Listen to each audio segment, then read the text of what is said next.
Good afternoon, everyone. Well, are we having an awesome conference or what? Yay.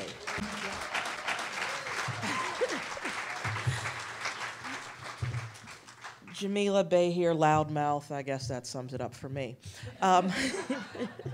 So this panel, how women's concerns can best be advanced within the context of a secular agenda. Sums it up nicely. I think Susan Jacoby's last point, and we're doing this until Susan comes back as well, but she needed a moment from her last very awesome speech. The point she made about not knowing our history, being doomed to repeat it, I think is the perfect jumping off point for this particular panel. In my day job, this is creaky, forgive me, hold on. I'll just creak, okay, fine. In my day job, I am a political reporter. I spent a whole year of my life starting with Rush Limbaugh talking about Sandra Fluke being a slut, going through November last year, covering the presidential election, and going, yay, there's a lot of good that's coming out of this. American women showed their political might in a way that we hadn't done. Look at our Congress right now. 20% of the Senate is female, and a whopping 18% of our Congress, or of our House of Representatives, are females, the greatest percentage in the history of this country. Rwanda's still doing better percentage-wise, but there are a lot of factors that go into that. In the context of this talk, I want all of these esteemed journalists, writers, thinkers, and human beings to talk about what we need to be thinking about in a political context and what we need to be thinking about in terms of the history we've already lived and how we can bring forward women's concerns, particularly those where secularism is at the heart of the matter. I love intersectionality. It's a great word. It's a great concept, and we will benefit from it. So I would love it if Ms. Pollitt would start with an introduction. I'm going to let everyone introduce herself, and I'm just going to be a moderator. One last thing before I do so. I want this panel to have a lot of questions. We're going to try and do 50-50 talk and Q&A. So think up some questions. Make sure everyone has note cards now, please. And we will begin. Thank you so much. I'm Katha Pollitt. I write a column for The Nation magazine, and I've written a number of books, some of which are available out there. I'm also a poet. I've written 2 books, and that's me, longtime atheist, feminist, left-wing person. Thank you. My name is Soraya Chemaly, and I also write every day about women's rights and feminism. I write a column for RH Reality Check. I write regularly in Huffington Post and 6 or 7 other channels with an exclusive focus really on trying to tell women's stories. And in that capacity, if I don't answer 2 questions, which is why would a woman do this thing that she has done, and how does whatever I'm writing about reflect norms that we don't usually look at or challenge, then I usually don't post it. I'm Amanda Marcotte. I'm a writer, journalist. I write about a lot of different things, but feminism and reproductive rights are big, big issues for me. And atheism. Oh, is this my seat? Yes, Oh, okay. We'll share this mic. And we were just doing a quick little self-introduction, and it's your turn.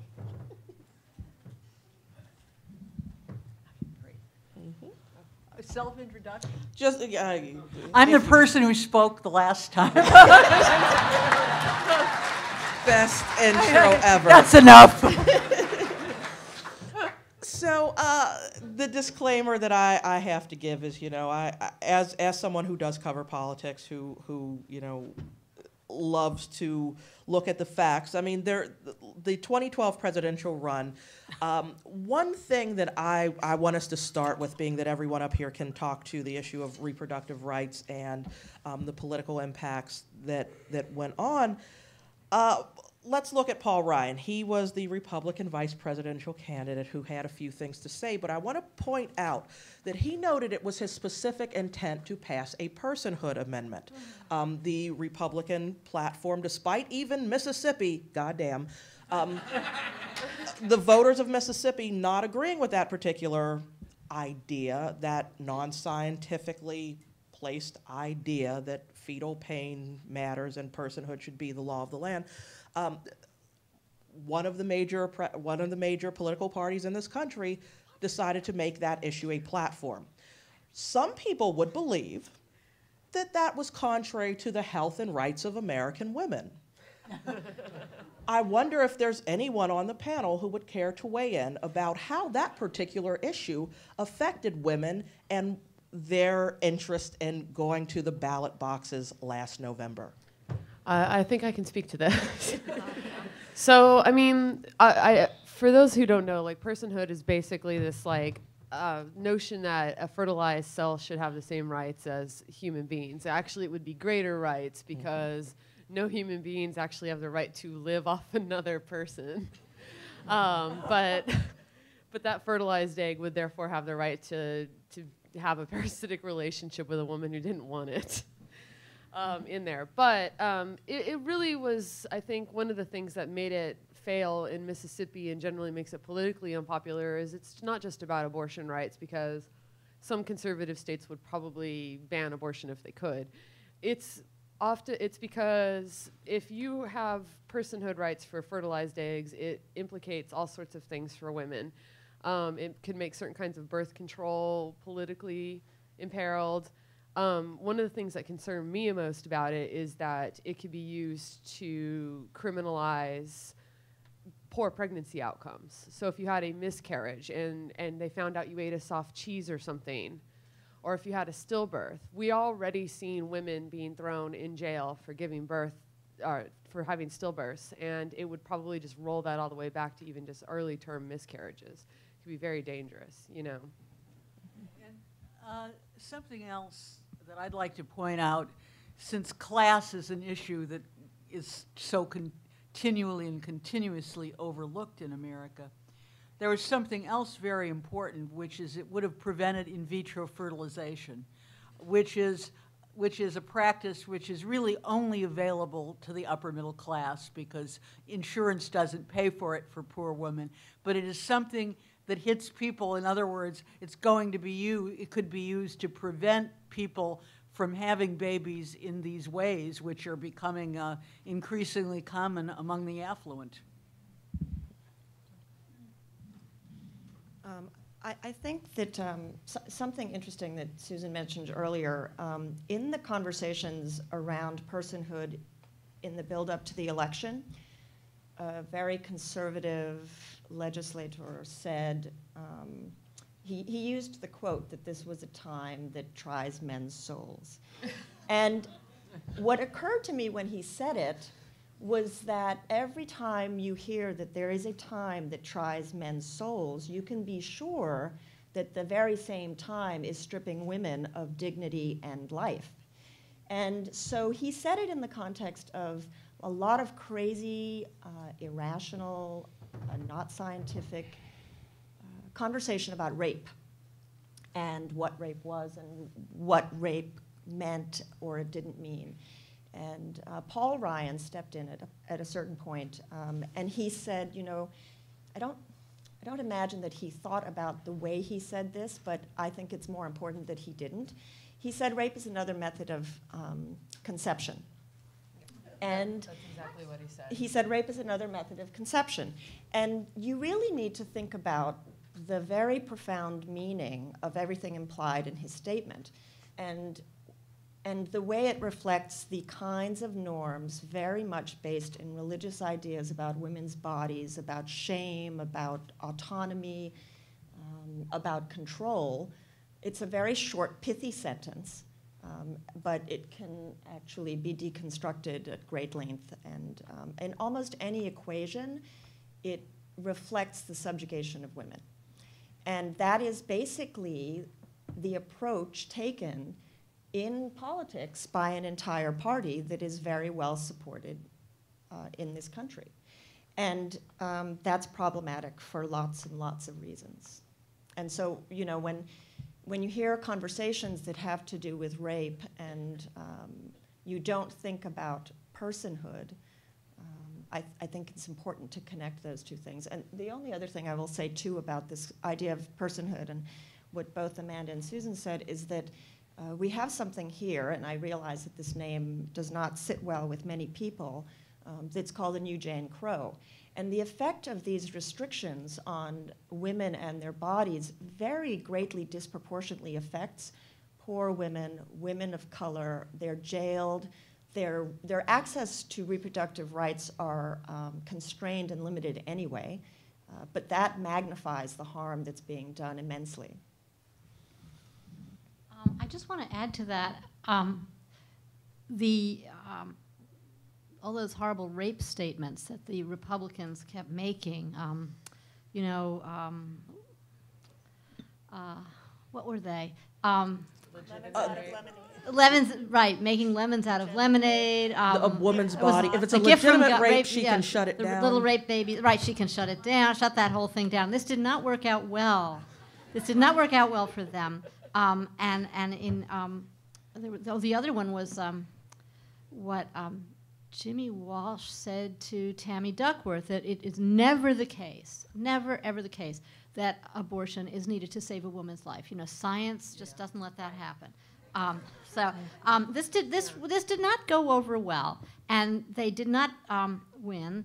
But they haven't changed. This is what's so amazing. You know, you think democracy is supposed to be where if you don't win, then you go into a huddle and you rethink and you try to be more popular. But the Republicans have not done that, and I think their strategy is maybe more complicated because they can't really give this up because it's religion. That's the thing about religion. You can't really just say, oh well, we don't care what God wants anymore. You have to keep at it. Also, they're doing very well in some states. They now control, I forget, I think it's 24, 29 states where they have all three. They have the governorship and the two legislative chambers, so they can pretty much do anything they want unless the judge stops them. But I think that the concept of personhood that's very important to think about is it is a religious concept. There is no definition of person that includes a fertilized egg. It doesn't have any of the things a person needs to have, like self-awareness, feelings, a head. You know, it's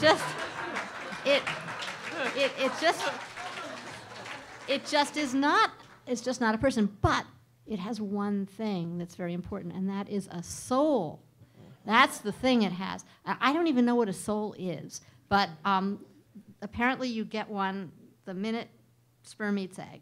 And I think that even though there is a scientific version of that, which is, well, it's unique DNA.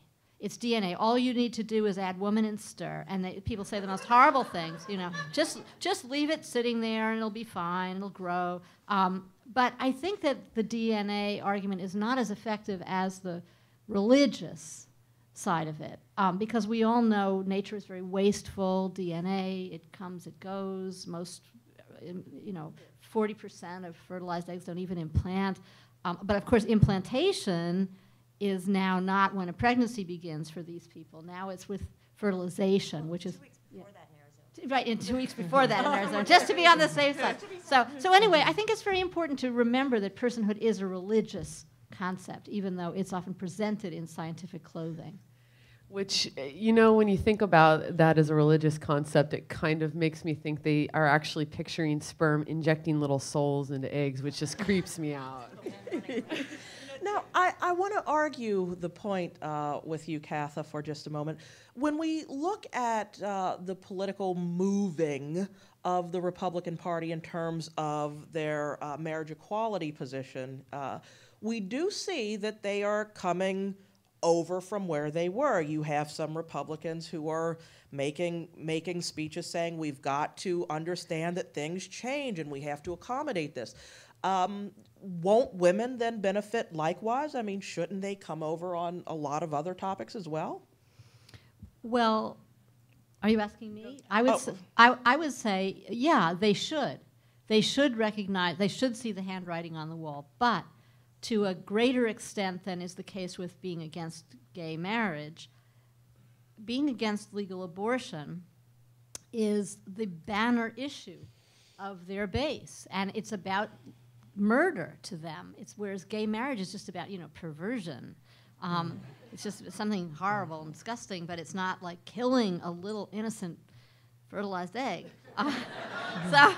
I just think the passion on this issue is so high that they can't, maybe someday they will back away from it. There used to be that the Republicans were more in favor of legal abortion than the Democrats were. And then there was this massive shifting around of everybody, of all the religions into the different parties. But I think for right now, they can't really back away from it overnight. And let's remember, too, not that many Republicans have endorsed gay marriage. I think it was like 2. And marriage is conservative, yeah. Yeah. Yeah. Mm-hmm. Well, there's that too. I'm glad you mentioned the soul, because I think just as when you talk to religious people, they can't understand how everybody doesn't consider abortion murder. They really can't. And I think likewise, you are absolutely right that many secular people don't understand how deeply religious people believe that the soul is what makes us human. It is the thing that enables us to consider ourselves set above the beasts of the earth and beasts of the field. But it is very important to these people, the belief that the minute the sperm meets the egg, this is human. This is sanctioned by God. This is the soul that makes it human. Listen, the Catholic Church used to they were opposed to, as they are now, opposed to condoms. But in some cases in the 1950s, priests would tell parishioners that it was all right if a man would use a condom if he would prick holes in it, because although it would provide some protection from pregnancy for the woman, it still allowed for the fact that some of the sperm might get through naturally according to the Creator's plan. Now, this sounds insane to a room full of secular people, but I think that one of the reasons that we're seeing movement on gay marriage that we are not likely to see on the abortion issue is that basic concept of the soul. As you said, gay marriage and gay sex is just perverted souls. But abortion is killing a being by the Creator with a soul. And also, let's not forget this unspoken thing, because they are just as opposed to contraception as they are to abortion. It is also about the control of women by men.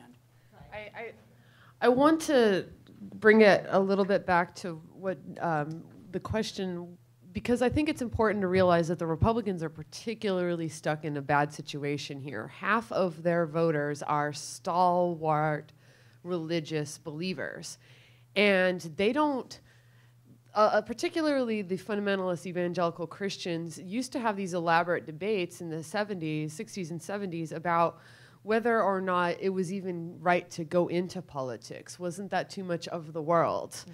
And the reason that they were convinced to become political and organize politically was basically reproductive rights, gay rights, things like that.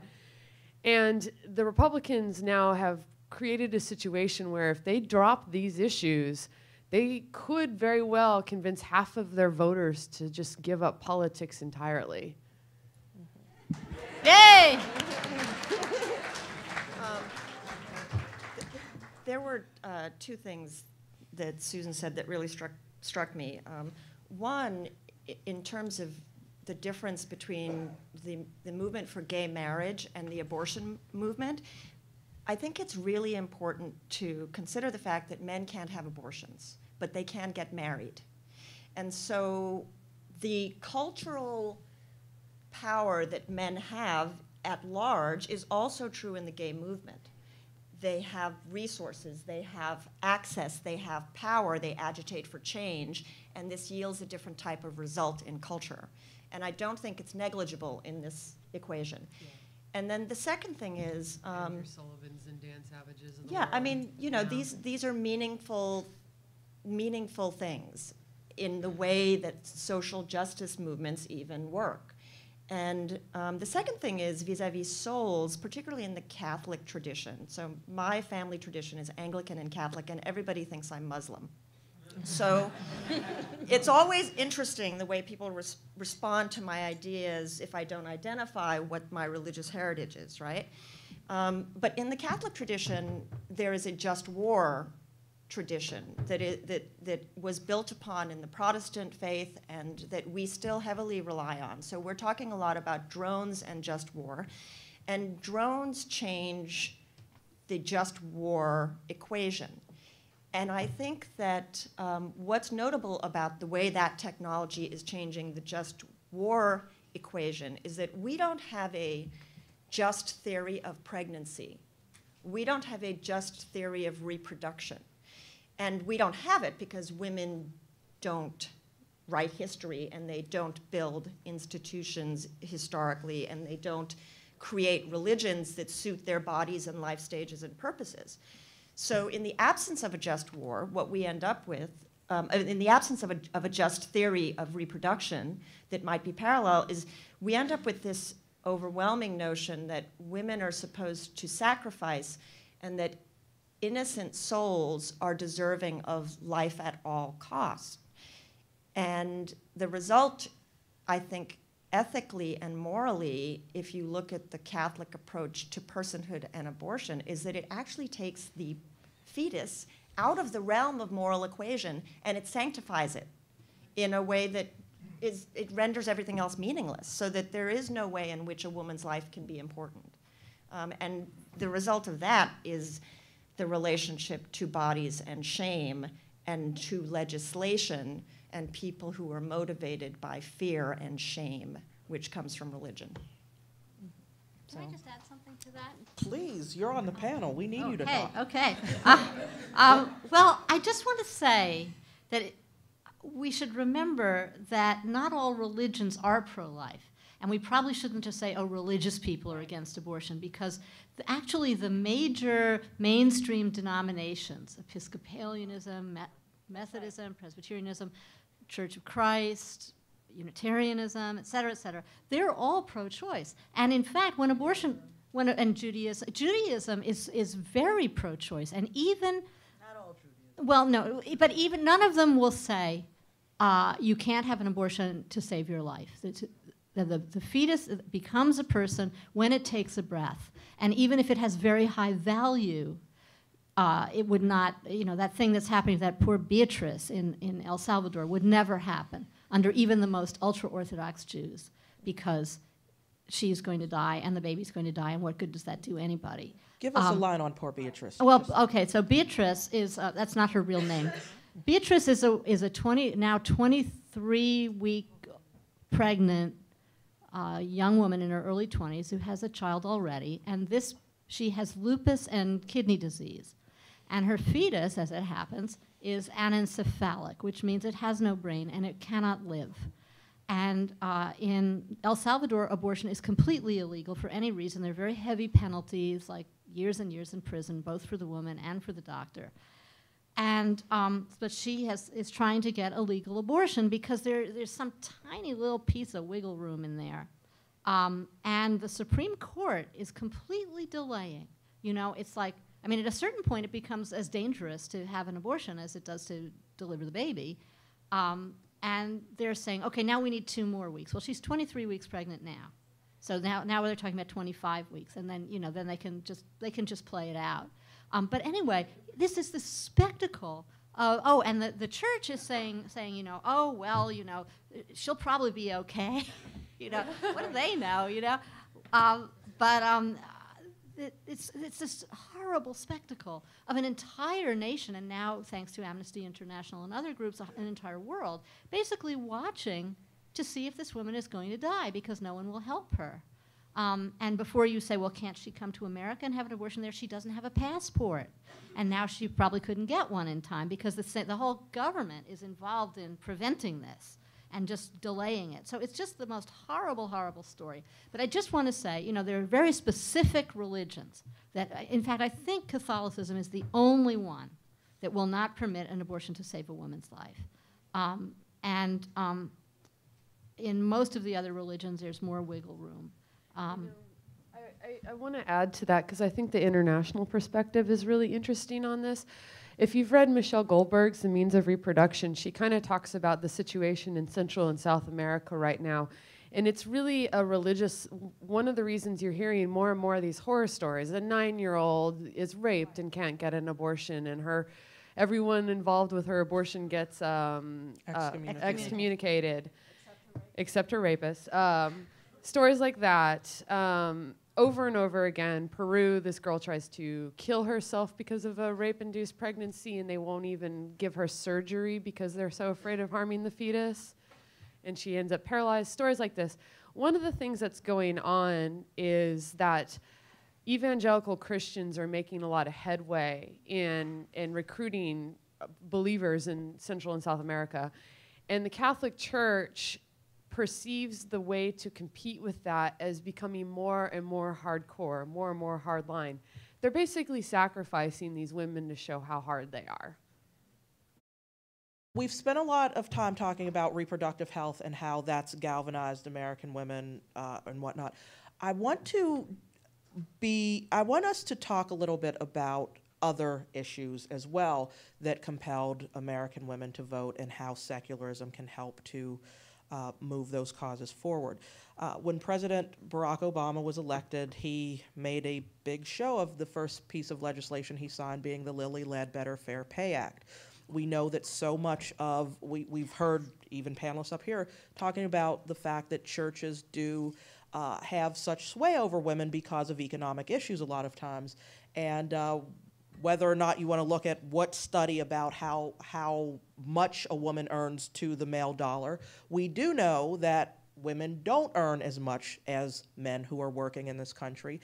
And I want us to consider some of the economic issues that are at play and how indeed secularism can help us to plead our case and perhaps steer women toward reason and not so much church or temple or synagogue. What I don't quite understand how the earnings differential is a secular issue, except to the extent I think one of the, not in this room, I don't think, but one of the problems of the secular movement, which I really found out when I was writing my column, The Spirited Atheist, for the Washington Post, is that there are plenty of men. They don't join organizations like CFI.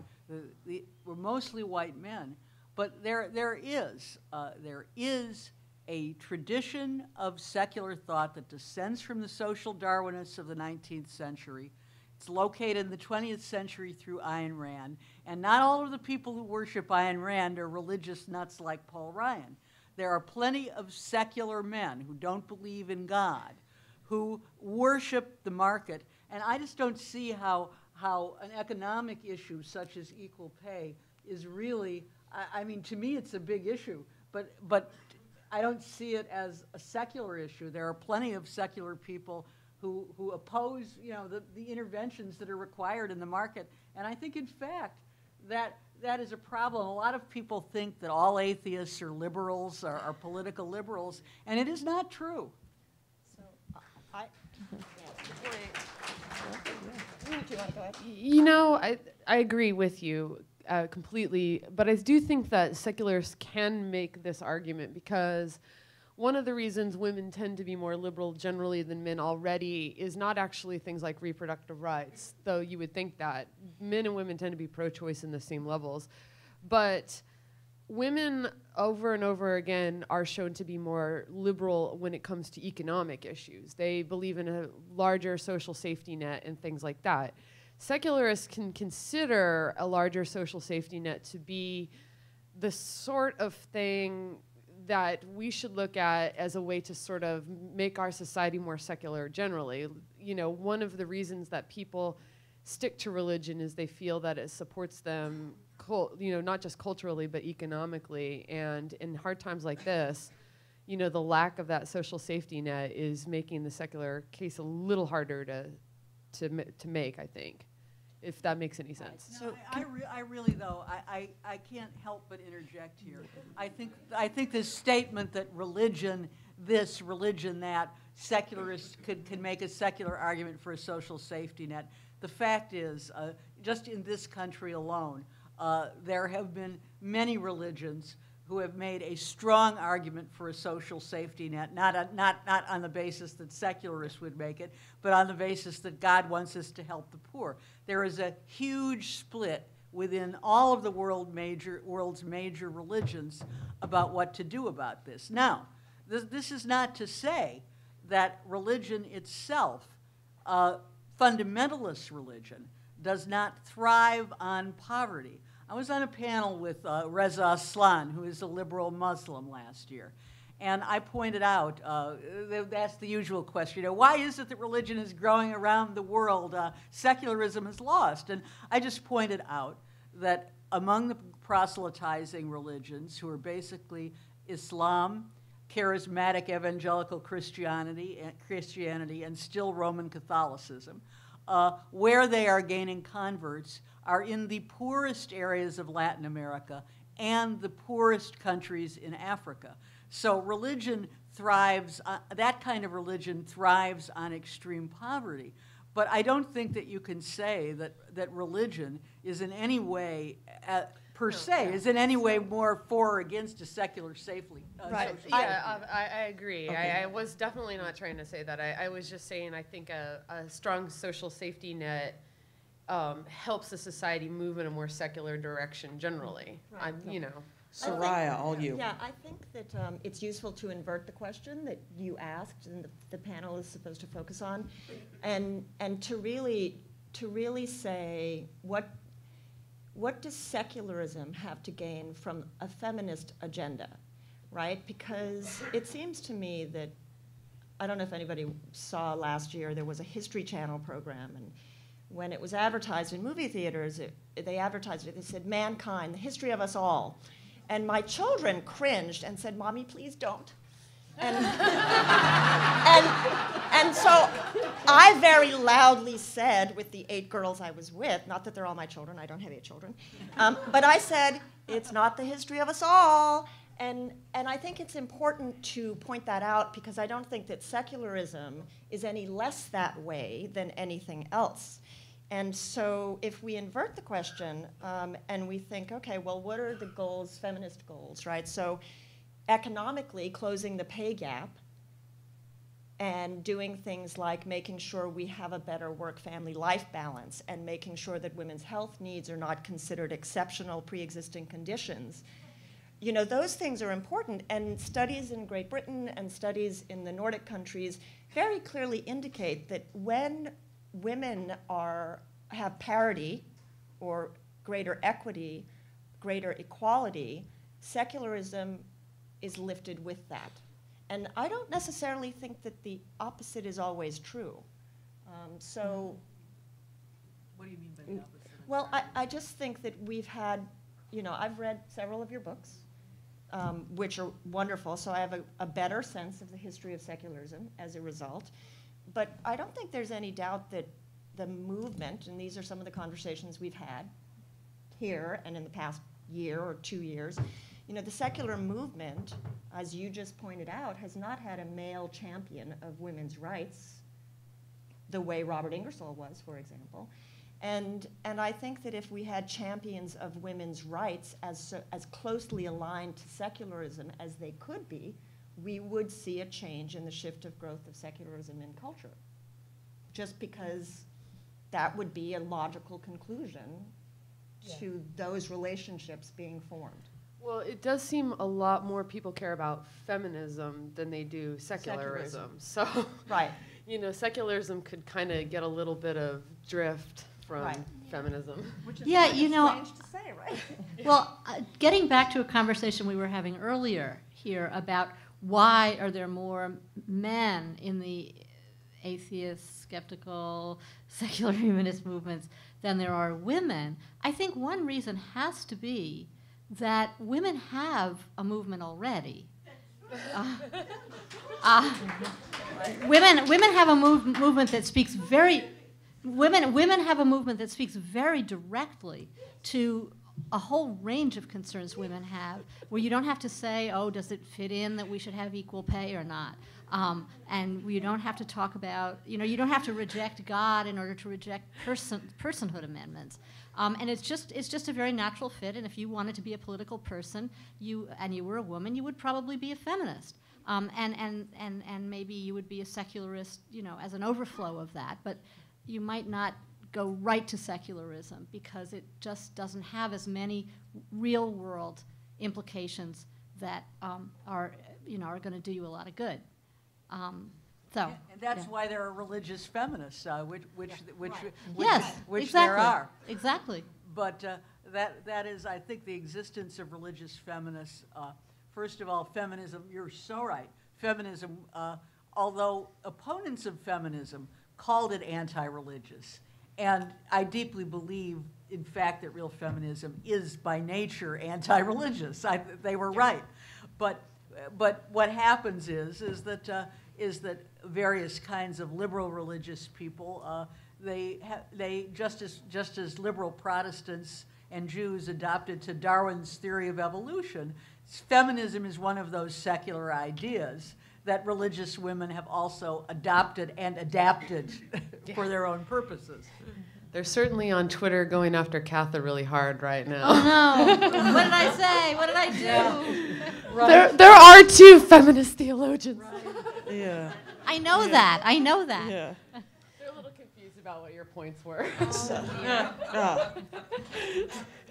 to say one more thing about economic issues, because yesterday Ron Lindsay mentioned capitalist patriarchy. And I'm just going to ask right now, how many people here identify as feminists? Okay, just, you know, just trying to define the market, okay? So you know, things like capitalism, patriarchy, globalization, environmentalism, pardon? War, right? Toxic masculinity and its effects on culture.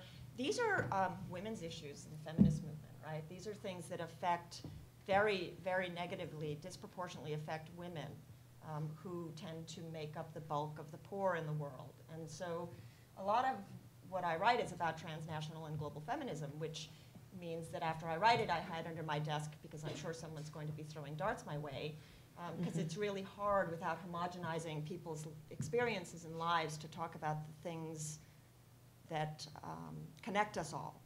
But those issues are often marginalized when people try to, you know, they marginalize them by saying those are women's issues that you feminists are talking about. But the root of a lot of them is denialism, right? So people deny climate change. They deny that masculinity is a gender that can be examined. There's a lot of denial, but in my mind as a feminist, the most ageless denialism is the denialism of women's full humanity. And it's the earliest difference that is identified within a household, which has butterfly effects for everything.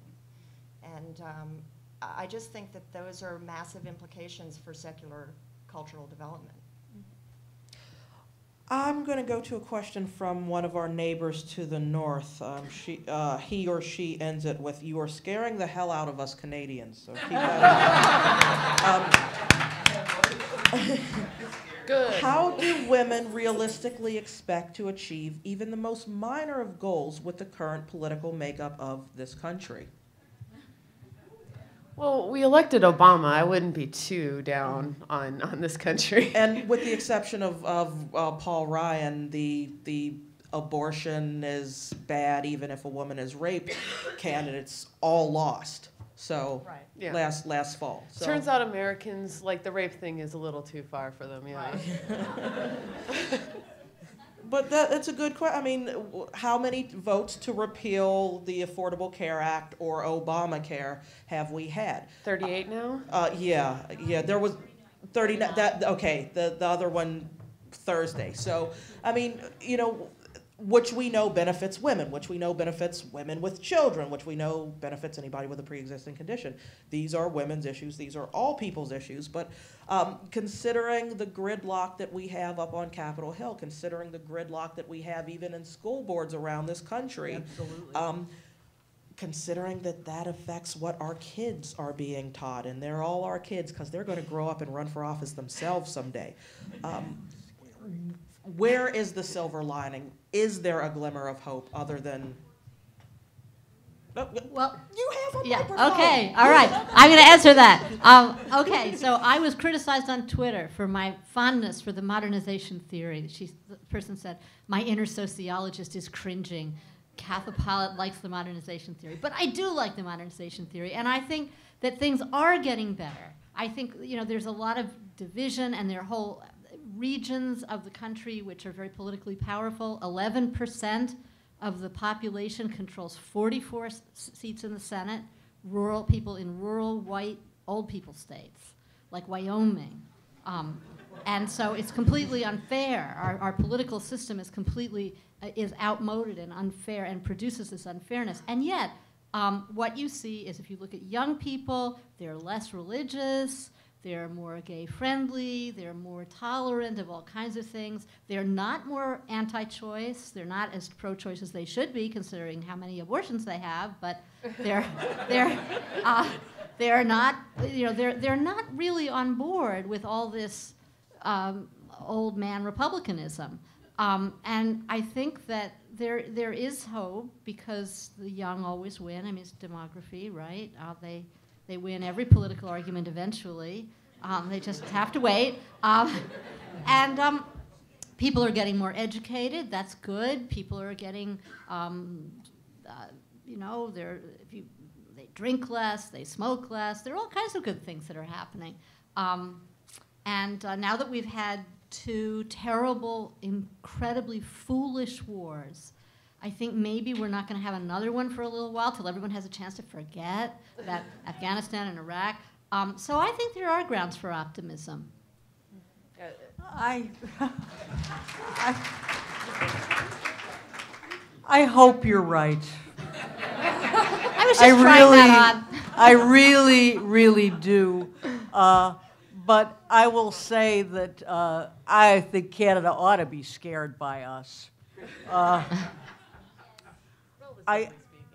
You know, it probably isn't the right place with some of the issues we're discussing, but I don't see there is no way to change this political system in which old white men from very low population areas exert a disproportionate amount of power.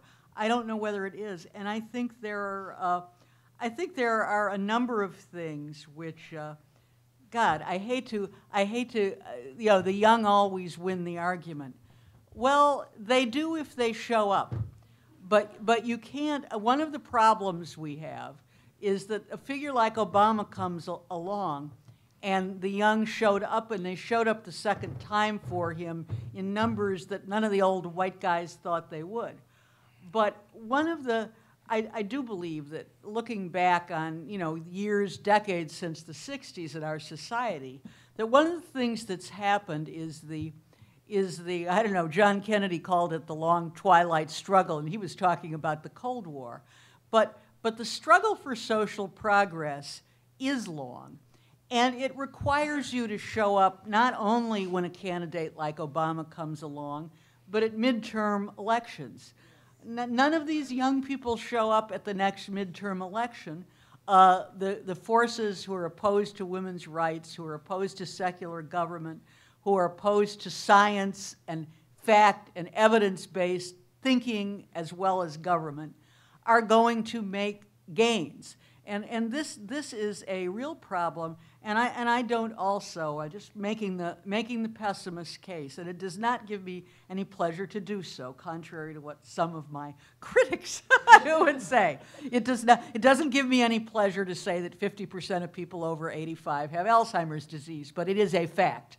And I think it is also a fact that all of this joy in the secular movement, secularists, the nuns are growing faster, as in N-O-N-E-S, than anybody else. I think that expression nuns, which I hate, but I think it's realistic. And one of the reasons that we cannot necessarily count on these people who don't go to church to be of active help in the secular movement, one reason I think reaching out to more women is strategically very important for us is a lot of these nuns are just nuns because they have been raised by people who don't know anything about religion. They weren't raised the way people my age and Katha's age, I mean, I don't know what your religious background was, but a lot more people in their 60s, like me, were raised by religious parents than young people are today.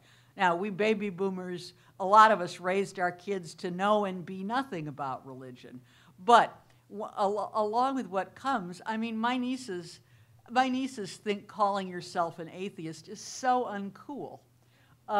They think, in other words, their idea is it's sort of what comes from also being surprised that it was ever a problem to get contraceptives, which is, they can think what they want, and calling yourself an atheist is somehow being aggressively political in a way. So while they are liberals and while they are secular, what they are not is activists. And I don't think that we can necessarily count on these shifts in opinions. Sometimes none doesn't mean anything but none, and it's not good for social activism. I want to agree strongly with you. I've been doing a lot of research this week for a piece for Daily Beast about the millennial generation, and unfortunately that is true. They are very liberal, they're very secular, but they are also, they shun labels, they shun activism, they're kind of lazy, unfortunately.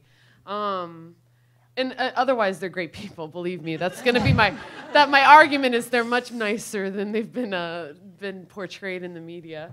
But I think that we can kind of work with that a little, and I think the secular movement has some of the ways to do that, which is that they do love technocrats. They can be moved on kind of apolitical people often sort of fancy themselves as the sort of people that show up because you've given them a real solution, which is why they like Obama. Because he seems like a little bit apolitical. He's like, I'm just a policy geek, and I think they can get behind that because it makes them feel validated in their worldview. Since we're the evidence-based people, I think we can work with that. We can show up and say, hey, don't be political, but here's the best argument, from the evidence. And I think that might be something that could work on them. I think I'm sitting next to Katha, so I'm going to try and be more positive than I otherwise would be. But I think we all live in a feminist world, right? I mean, women go to school and they earn money and they buy stuff with the money that they earn, and they vote. And so clearly things are changing, and as a woman alive today, I think that my life is better than my grandmother's life was, right? It's slow, and so I wake up impatient and irate. And I write about sexualized violence pretty much every day, which is super, super depressing.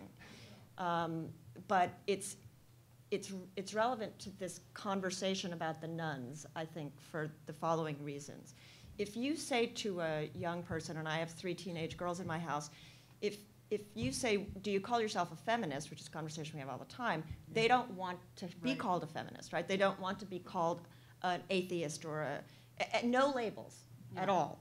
And that's very, very clear. So it's not unique to feminism or atheism or any of these things. But if you say, do you live with a safety gap as young women? They say yes, and we do. So in developed nations, we have double-digit safety gaps. And that's the difference in perception between men and women of their safety moving through time and space, right? Can you define safety gap? So there's a Gallup survey. If you Google Gallup Safety Gap, 2012, I think it's a global survey, and they basically asked men and women. I can't remember the specifics of the questions, but Safe from violence. yeah, like, can you walk alone at night to your house? Can you go to your car? Right? Do you think of keys as something to open your door or as something to protect yourself from an assailant when you leave work? Right? These are questions that men and women answer very differently. So in our country, we have a 27% safety gap between men and women.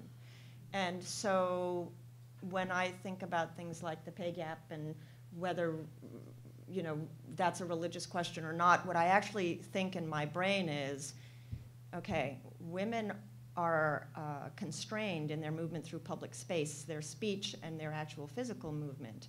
And that has a lot to do with ideas derived from religious belief, in my experience as an individual, about who gets to say these things, do these things, move in these places. But I'm kind of drifting from the idea that I wanted to focus on, which is this idea of the nuns. And the pessimistic side of the good change that we've had in my mind is that, I think, do you remember this statistic? I think you may know it, but it's something like over 50% of people in their 20s don't know what Roe v. Wade is. No, they 40%. They know 40%? They don't know that they know that there was a Supreme Court Yes, decision but they don't know that what it's secured about. the right to abortion, but they don't know the name of it. They don't know the name of it, right? And so I actually had a very funny tweet, which was a friend of mine said, you know, people need to understand that Roe v. Wade is not a way to cross a stream, right? And that, yeah, I laughed just like that too. I was like, yes, which of course goes back to this question of education. You know what?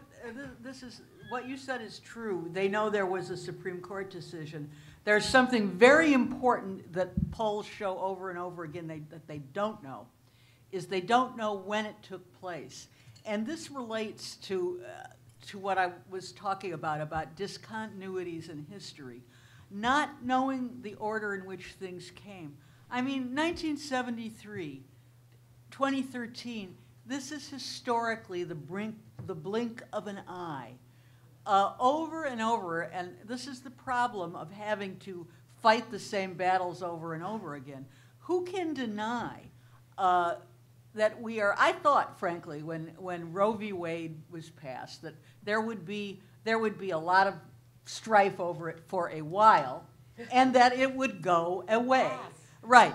But it hasn't, partly because of what Katha said. It's a soul issue in all senses of the word. And it also hasn't been that long. Like right. But what a lot of people like my niece don't know, yes, they are really nice people, but what they don't know, and this is partly our educational system, they don't know the order of things. They don't know how close it is in time, really. I mean, of course, when you're 25, 40 years doesn't seem very close in time. And yet, historically, we know that it is. And the closer things are in time, the more fragile they are. It takes a long time to consolidate again. And look at, you know, if you look at just something like the 8-hour day, one of Ingersoll's issues, even though he was a Republican, it's one thing he disagreed with his fellow Republicans on at the end of the 19th century. Here we are back to arguing about things like the 8-hour day with the decline of unions. So that there is something very worrying, and it's why I think the secular movement has an educational function, about not knowing chronology and not knowing how close these dark times, what it was really like if you were a pregnant 18-year-old or 17-year-old 50 years ago. If you don't know that this was only 50 years ago or 40 years ago, it's something very important that you don't know. Well, just to put my optimistic point of view in a different way, by putting it in the context of pessimism, to the extent, to the extent that things are getting worse or are going to get worse, that has got to produce some kind of reaction. Because whether or not people know when Roe v. Wade took place, or whether they think, oh, I can always get an abortion, or when they can't get one, they're going to notice that. And it's just the way all this, the increasing, I mean, the major thing that's happening now is increased economic inequality. And you think, well, are people just going to say, well, okay, I'll just be poor then? I mean, we'll just go back to being sort of like some third world country with a couple of rich people on top and everybody else, you know, lives in a hut. No, I don't think they'll do that. I think they're going to figure out that we have to, you know, I mean, Occupy was maybe a little beginning, but people are not going to take this lying down because people don't like to have their rights and their good way of living taken away from them.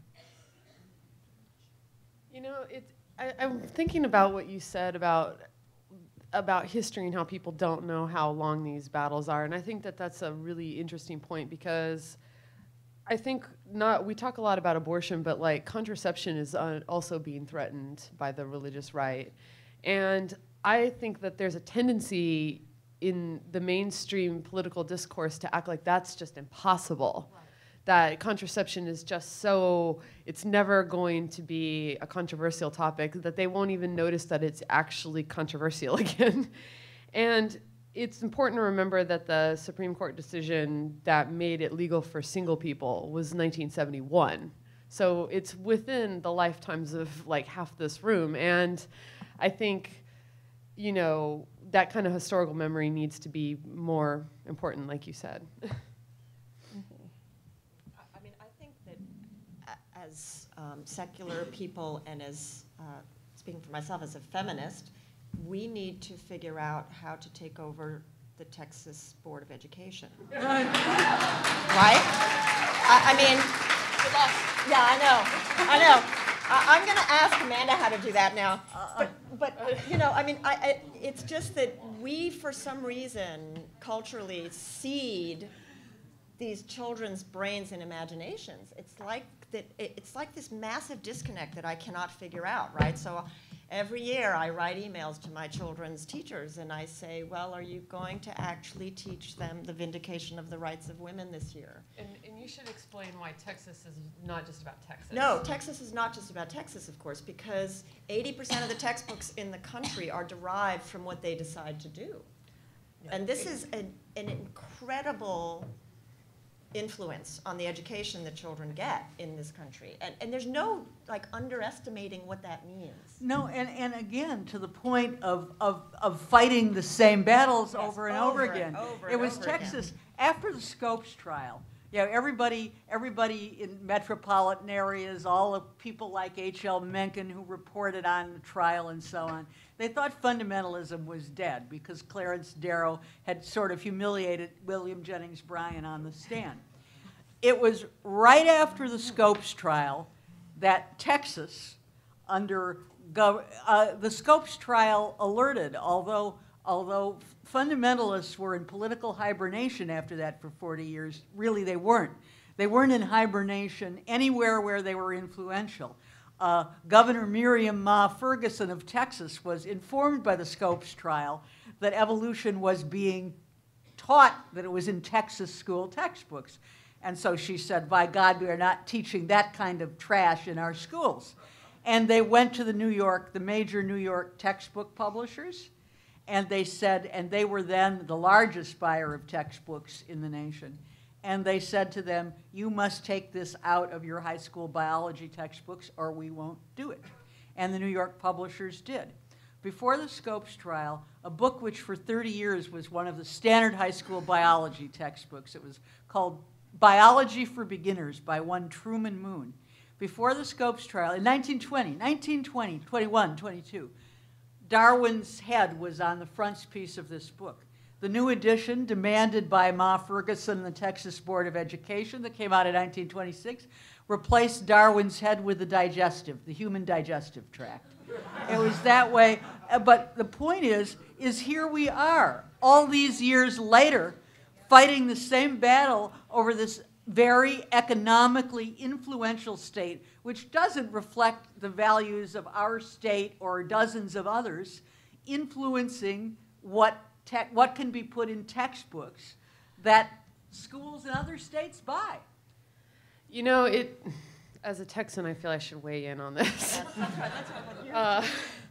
It's interesting, too, because I think the Texas State School Board is a really good example of how the religious right is so effective at organizing while they are a minority. Is particularly evangelical Christians are a minority in this country, and everybody else dislikes them. Like, not just atheists. Like, everyone who is not an evangelical Christian dislikes them. Believe me, I grew up in small-town Texas, and it was like either you were of that tribe or you hated them. And we had a saying, you know, the problem with Baptists is they don't hold their heads under the water long enough. Oh my God.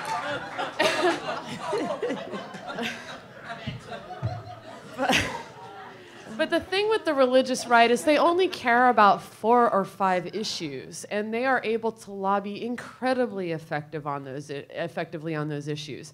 So a lot of Republicans, like my family members, will go vote for Rick Perry, and they don't like that he puts a bunch of evangelical Christians on the Texas State School Board, but they're not going to stop voting Republican for it because they don't care as much as the religious right cares. And I think that's something we need to consider when we're fighting these battles. You know, what amazes me when I talk to moderate Republican friends, there are 2 things. One is our media is so niched, it's so segregated, it's so self-referential that we don't get the same information. So you have to really go out of your way to understand what other people are consuming in terms of information, and it's really different. So last fall, I spent a month trying to only read conservative media, which was really actually super hard for me, right? I was like, okay, I said I was going to do this, so I'm going to do this. And I set up lunches with people that I knew were very different in their opinions from mine, and we kind of tried to educate each other. And it was really interesting because what I realized, and most of the people I was talking to were women because I was really focused on reproductive health and justice issues. And when I said things like, you know what personhood amendments in the Republican plan mean, they laughed, right?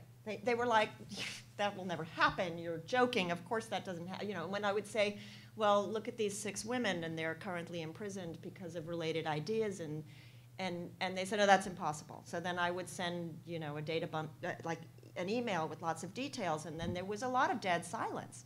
Because at that point, my question was, well, what are you willing to trade for the fact that we're in a world where people have to have the money to buy their rights?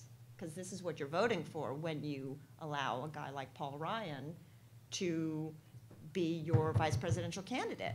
And then the conversations get kind of difficult and potentially ugly, and people back away from them, you know? But I think it's important that we realize the extent to which we don't get the same information.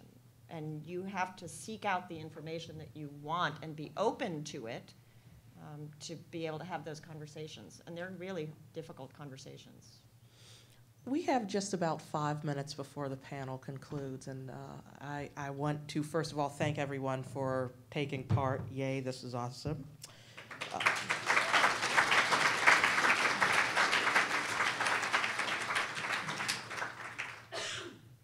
I want to give each panelist the opportunity to come up with a closing idea of her own. We have questions that are all over the place. We talked about a lot of them. Some of them need a convention of their own to discuss. But I would like it if we, keeping in line with this theme, and you know, it's great that I'm not the only pessimist up here, yay. But I really do want us to think about a couple things. One thing I will throw out, though, is if there's anything we can do to talk to our sisters who are not American, we might want to think of that as well. So if anyone wants to jump in, there are microphones. Please do use them. Okay, I'll start. Well, I think that one thing we should think of very hard is how to tie the secular, atheist, skeptical movements to other good causes, good worthy causes. Yes. You know, the church, the religion has done a very good job of that. You know, if you look at the Catholic Church, okay, they're going to let Beatrice die, and they're, you know, horrible, horrible in many ways. On the death penalty, they're great. Yep. They're great. And so they get a lot of points for that from, from liberals who wouldn't like them on other issues. They're very good on issues about, helping the poor, all kinds of stuff like that. And I think that whether or not there's a logical connection between, you know, equal pay and not believing in God, maybe there isn't. I mean, if you put it like that, it seems kind of silly to think that there might be. I think that politically, allying with good and popular causes is always a good thing for a political movement to do. And so I would say, let's think about that. And feminism would be a very big one. So I'm really big on the idea that every story counts and that every woman's story counts, and the transformative power of the internet, particularly to address global issues and global feminism. Feminism, there was a great study recently done that really did show that feminism tends to improve societies and change lives. And there's organic growth in local feminist movement all over the planet.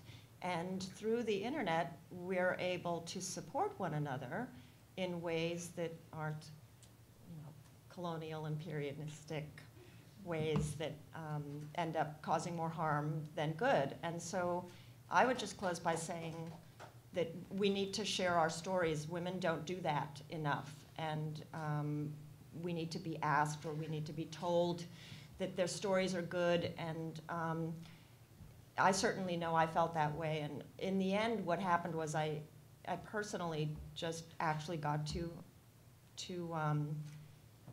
angry to care anymore, whether anybody liked what I said. And I've gotten a lot of positive feedback from people all over who say, you know, thank you for telling your story, thank you for writing about this, because it's enabling me to do that. And the way that we'll rewrite history is to change these narratives, and I think we have much better tools to do that than we've ever had before. So I suppose I should tell a story? No. A couple minutes, my friend. I want to super duper agree with what Katha said, because I think that there's a tendency, and a good one in this particular movement, to want everything to follow kind of logically, one thing from another. But politics doesn't work that way. Advancing your agenda is about making good friends, and feminists are good friends to have. They've been getting more and more stuff done, even though we are hitting, you know, a wall of political gridlock. You know, we've managed to get the President of the United States almost completely on our side in a way that's never been true before. We're making movements politically, and I think that grabbing onto that for secularists would be a smart idea. Two things which have been talked about by everyone on this panel. One, I think that we have got to become more active, not just taking the Texas school board back, which, because of the particular ways in which the school board is, but I won't go into that, is that you will know is not possible. Texas school board is going to have barbers on it for, you know, who knows how long. But there are other school boards that aren't the Texas school board. The greatest enemy of secularism is everything that children are not taught in schools, from using the word evolution instead of changes over time, which is considered the acceptable thing that offends no one, to women's history, to the history of the ways in which America was founded as a secular state, and the fact that religious freedom for everybody, not just for one group, is a secular idea. I think there is nothing more important for the secular movement today and the feminist movement than to be incredibly active in the cause of education at the local and state level. If we cannot make more progress in exerting the kind of control that disgusting people exert over education and over textbooks, we are going to get nowhere, because ignorance is absolutely the worst enemy. I will tell you the one thing that I wish Barack Obama would stop doing. I wish he would stop saying the American people aren't stupid. And by stupid, I don't mean DNA, intellectually, Herbert Spencer stupid. By stupid, I mean I'm using it as a synonym for ignorant, loosely. The second thing, and it relates to the educational mission, I think we have all got to be very careful. One of the things that the right has done is it has been so successful at capturing language, and that is so important in an educational sense. They are the ones who have made feminist a bad word, have made it a synonym for things people don't like about pushy women. And I heard on this panel, I understand, using the words pro-life. I don't think that any secularist or feminist should ever use the word pro-life, even though we all know what it means. Pro-life is one of the most successful efforts that the right ever made to co-opt an idea. And why? They made the word abortion. They don't want to call themselves anti-abortion. Pro-life sounds so much nicer. So a long time ago, feminist liberals responded with pro-choice. Really, the truth is, and I can't stand it when I hear people say nobody is pro-abortion. Well, I am pro-abortion in some circumstances. And I think that one of our educational efforts has to be to call out this co-opting of the language by the right, even though I've used pro-life too, but I try not to. And I think that there are other things like that. I think the I'm spiritual but not religious, in spite of the fact that I sympathize with that poor woman from Texas, and I understand why she'd be afraid for her children. I think when you use this to accept somebody else's definition of what an atheist is, you are buying into what they have captured, which is not the souls, but the minds of children in public schools. Woo-hoo. Darwin, my sister, Darwin.